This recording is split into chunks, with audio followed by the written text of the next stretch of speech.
Bonjour à toutes et tous. Il y a quelques jours, je vous ai proposé de me poser des questions sur l'écologie.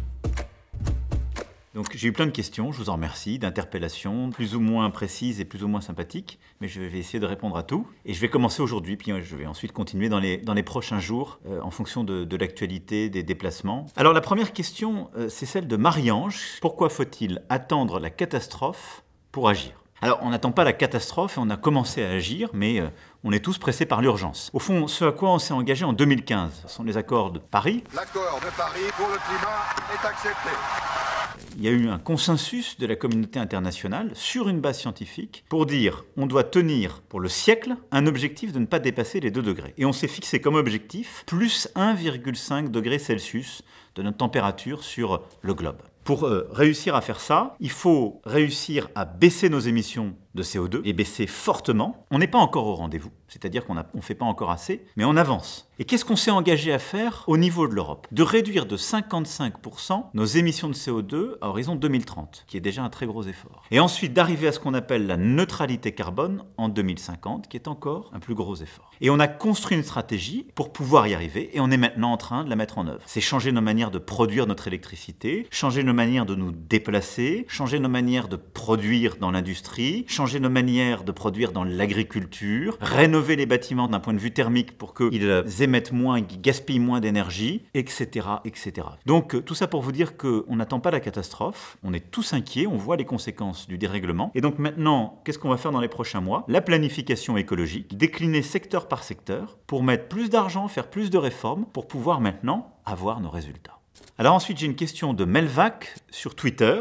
Comment peut-on se faire condamner pour inaction climatique tout en ayant l'audace de faire croire qu'on peut se justifier sur Twitter ? Alors Melvac, moi comme vous, j'utilise Twitter ou d'autres réseaux, mais les réseaux ne doivent pas nous empêcher d'essayer de vérifier les faits et la vérité. Et l'inaction climatique, ça a été un slogan pour beaucoup d'opposition, parfois de gens avec beaucoup de sincérité. Moi j'aime bien les faits et la vérité. Nous nous sommes fait condamner pour inaction climatique sur la période 2015-2018. Parce que sur la période 2015-2018, la France n'a pas été au rendez-vous des objectifs qu'elle s'était donnés. Et il se trouve que j'ai été élu pour la première fois en mai 2017. Et que j'ai commencé à passer des lois à partir de l'été, la plupart plutôt en fin d'année. Et donc elles ont commencé à avoir un effet en 2018. Donc vous êtes très sympathique, Melvac, d'essayer de m'en coller une sur Twitter. Mais la condamnation pour inaction climatique, c'est plutôt pour la période d'avant, pas pour ma pomme.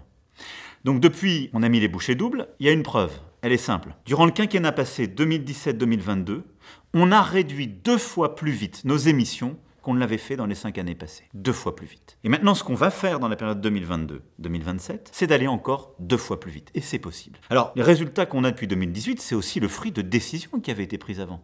Il faut qu'on soit tous responsables, il y a une continuité, le boulot avait commencé. Mais on l'a intensifié. Et preuve à l'appui, la France, après cette condamnation, qui vaut donc pour la période 2015-2018, elle a atteint ses résultats. Et l'objectif qui était le nôtre en 2020, qui était de baisser de 20% nos émissions, nous l'avons atteint dès 2019. C'est-à-dire avant les fermetures liées au Covid. Et on a ensuite tenu nos objectifs jusqu'à maintenant sur la période qui suivait. Donc l'inaction climatique, c'était pour avant, ça a changé, maintenant on avance, c'est pourquoi je peux décemment vous répondre sur Twitter et vous dire qu'on a beaucoup de défis, on a tous beaucoup de travail, mais évitons de dire des bêtises et nous accuser mutuellement, c'est mieux pour agir tous ensemble. J'ai Timic sur Twitter. Pouvez-vous citer une seule action réelle, forte, déterminante, qui ne soit pas juste de la com que vous menez pour l'écologie ? Bon, j'en ai pas mal en tête. Les 5 dernières années, on a fait 22 000 km de pistes cyclables. Je crois que c'est concret, clair. Vous pouvez prendre votre vélo et aller dessus. Ça fait 6 Tours de France. Action concrète, forte, déterminante, fait durant ces 5 dernières années. On a rénové plus d'1 million de logements d'un point de vue thermique grâce à MaPrimeRénov'. Et donc, il y a des rénovations complètes, intégrales. Elles sont beaucoup moins nombreuses. Mais on a fait plein de rénovations qui ont permis d'économiser beaucoup d'énergie. C'est l'équivalent des émissions de la ville de Lyon chaque année qu'on a supprimé grâce à tout ça.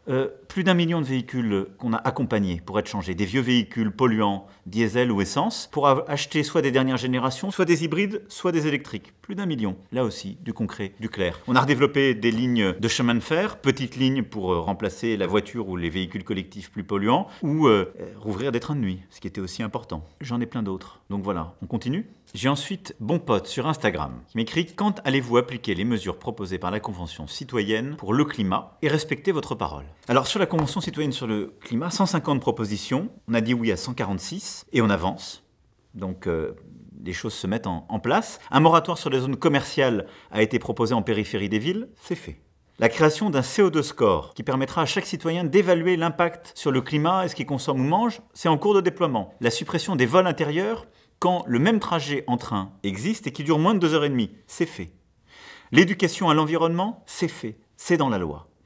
Donc, je ne vais pas ici reprendre les 146 mesures, mais très clairement, on avance et vous pouvez le vérifier. On va essayer d'ailleurs de mettre en place un dispositif de suivi très clair, évaluable. Au-delà de tout ça, grâce à la Convention, c'est aussi des investissements nouveaux qui ont été décidés. On a pris la décision historique de mettre 15 milliards d'euros dans le plan de relance pour financer justement la conversion écologique de notre économie. Donc on avance, on agit. On a d'ailleurs des résultats parce qu'on arrive à baisser nos émissions en continuant à créer des emplois. Donc voilà, maintenant c'est pied à pied, point à point, et on se justifie mesure par mesure. J'ai ensuite, saviez-vous que la France représente seulement 0,9% des émissions de CO2 sur la planète et la Chine 30% à elle seule? Alors, Mathino 34 a raison, mais ça n'enlève rien de notre côté. On doit le faire parce qu'on peut agir sur 1% de ces émissions et ça justifie, je dirais, au moins de deux manières. La première, c'est qu'on doit tous contribuer et si on fait notre part, on fait avancer le schmilblick, si je puis dire. Et ensuite, c'est le seul moyen d'entraîner les autres, de pouvoir créer l'exemple et de dire à des pays émergents, en particulier des gros émergents comme la Chine, eh bien, vous devez nous suivre et avancer. Mais en aucun cas, ce chiffre que vous citez ne doit justifier l'inaction en disant on fait que 0,9%, on pourrait rester là où on est. Non, on doit nous-mêmes changer de modèle parce que, en quelque sorte, on a émis par le passé et on reste des émetteurs significatifs à l'échelle de la planète. Il y a un graphique que j'aime bien qui vient de la Commission européenne, Statista, je vous le montre là, qui montre l'évolution de 1970 à 2019. D'abord, vous voyez que la France, qui était le 8e émetteur, elle est sortie de ce club. On est un peu derrière. On est aujourd'hui dans la liste des 10-15 premiers émetteurs, mais on n'est pas les plus gros. Par contre, ça vous dit quoi? D'abord qu'on émet beaucoup plus en 2019 qu'en 70. Mais qu'en effet, vous avez deux très gros émetteurs qui reposent plus sur les énergies fossiles que nous. Et puis, vous avez les grands émergents. La Chine, l'Inde, la Russie, l'Iran. Et donc, ça vous montre exactement le cœur de l'effort qu'il faut faire pour baisser nos émissions de CO2. Il faut que les pays les plus riches fassent ces efforts que nous, on est en train de faire, qu'on le fasse tous. Garder des modèles où on produit, on a une industrie forte, on a une agriculture forte, on nourrit notre population, ce qui permet d'ailleurs de financer notre modèle social, mais en faisant des changements. C'est toute notre planification écologique. Il faut continuer à produire, mais produire différemment. Mais produire différemment, ça va être sortir des fossiles et réduire les émissions. Et puis à côté de ça, les grands émergents, la priorité c'est qu'ils sortent du charbon. On a mis en place il y a 1 an ces programmes de partenariat pour la transition écologique de ces pays. Et un très bon exemple, c'est l'Afrique du Sud, qui dépend pas mal du charbon. On a signé avec eux un de ces contrats, on vient de le finaliser lors de la COP à Sharm el-Sheikh, et on finance la transition pour que l'Afrique du Sud ait un modèle qui soit plus basé sur le renouvelable, la sobriété et le nucléaire. Exactement d'ailleurs comme le nôtre, comme ce qu'on fait en France. On aide un pays émergent intelligemment pour l'aider en même temps à baisser ses émissions. Donc voilà la stratégie, mais c'est pas parce qu'on fait que 0,9% qu'on doit rien faire. Il faut être exemplaire, il faut aider les autres et en particulier aider ceux qui émettent beaucoup et ont besoin de progresser. Alors j'ai Guillaume TC sur Twitter qui écrit « Avons-nous tout fait pour que notre maison ne brûle plus autant ?» Voilà en plus la photo qu'il met avec un mélange. Donc je ne suis pas sûr que, honnêtement, les nattes de Greta m'aillent super bien, mais je crois comprendre l'idée qu'il y a derrière. D'abord, je partage sur la gourde qui évite la bouteille en plastique. On a fait pareil à l'Élysée, ce qui a permis d'économiser beaucoup. Et je vais vous dire un chiffre simple. Il y avait 392 000 bouteilles par an en plastique qui étaient utilisées à l'Élysée pour l'eau. Il n'y en a plus, parce qu'on les a supprimées, on a mis des fontaines à eau. C'est très concret. Et donc, est-ce qu'on a tout fait pour que notre maison ne brûle plus autant ? Non. C'est une référence à la phrase de Jacques Chirac. Notre maison brûle. Et nous regardons ailleurs.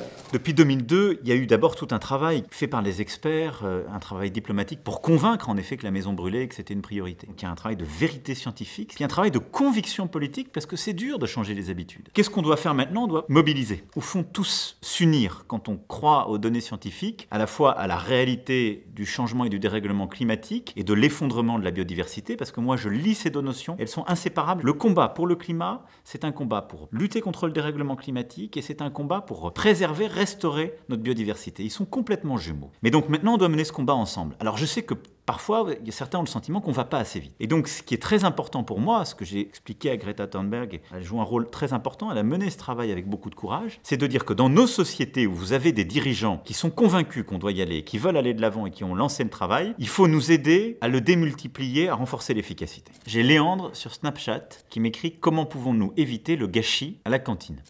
Alors, on a inscrit dans la loi, dans le quinquennat précédent, 2 changements profonds. Le premier, c'est l'interdiction de rendre impropre à la consommation des denrées encore consommables. Ce qui veut dire qu'on n'a plus le droit, quand on est restaurateur, quand on est commerçant, de détruire ces denrées. La deuxième chose, c'est l'obligation soit de les donner à une association d'aide alimentaire, soit en tout cas de trouver une solution pour qu'elles soient réutilisées, mais on n'a plus le droit de les jeter, de les détruire, de les javeliser.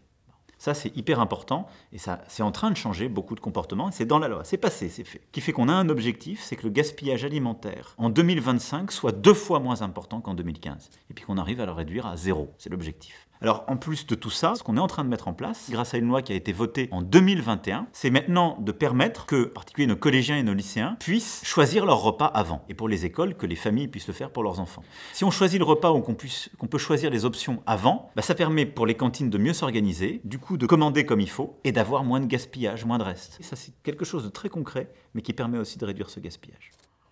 Alors, j'ai Antoine sur YouTube qui m'écrit « Comment peut-on unir les pays du monde avec des actions en faveur de la planète alors que nous sommes actuellement dans un climat de grande tension géopolitique ?» C'est une très bonne question. Alors d'abord, ça suppose une chose, c'est qu'on ne laisse pas le monde se diviser sur le conflit en Ukraine et la guerre lancée par la Russie. Et ça, c'est tout le travail que la France mène depuis plusieurs mois. Mais ensuite et surtout, la bataille pour le climat et pour la biodiversité, elle continue. Si on laisse justement la situation s'aggraver, cela va créer d'autres drames et déstabilisations. Parce que la bataille pour la planète, pour l'environnement, c'est aussi une bataille géopolitique. Quand on laisse le réchauffement climatique se faire, qu'on laisse le lac Tchad, par exemple, se réduire parce qu'il y a de la sécheresse, eh bien on crée des situations terribles pour les pêcheurs, pour les agriculteurs de la région. On recrée des opportunités pour les groupes terroristes qui prospèrent sur la misère. Et on crée des conflits dans ces régions, on donne plus de chances aux pires projets politiques, on crée des migrations qui créent des tensions politiques et des guerres ailleurs. À chaque fois qu'on a un problème écologique, en termes de biodiversité ou de réchauffement, qui n'a pas été traité, qui devient une crise et dont on gère les conséquences, on a des troubles géopolitiques. Et c'est ça que j'irai plaider justement au G20. Chaque minute perdue créera de nouveaux drames. Et on devra à chaque fois courir après les conséquences. Je vais y aller maintenant justement. Je vais devoir filer au G20, puis au sommet de la PEC. Et donc continuer la bataille, pour pas qu'on perde de temps.